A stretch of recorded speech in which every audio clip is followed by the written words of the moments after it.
Adamın içi xarabdır. Xarabdır ama söz bir dənə qəşəng söz deyir. Aldadır səni.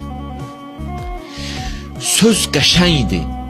Amma bunun niyyəti xarabdır. Qəşəng sözdən səni bir xarab hədəf var aparmaq istəyir. Bunun qəlbi zibillidir. Bir dənə qızıl gül bitib orada, yaxşı söz. Ayətullah Cavadamlı bənzədirdi bəzi qəlbləri qəbrə. Dedi, bəzi qəbirlər necə ki, Rozatun min Riyazil cənnədir, cənnət bağlarından biridir. Xufratun min xufərin neyrandır, cəhənnəm çuxurlarından biridir. Bəzilərinin qəlbi cənnət bağı, bəzilərinin qəlbi cəhənnəm çuxuru. Deyib, bu qəlb ki xarabdır, iç ki xarabdır, batin ki xarabdır, hərdən bir qəşəng sözə deyə bilər. Aldam o qəşəng sözə, çünki hədəfi xarabdır. Sən başqa yerə aparacaq, məqsədi xarabdır. Xəzra ot diməndir, qızıl gülü var ama zibilxanadır.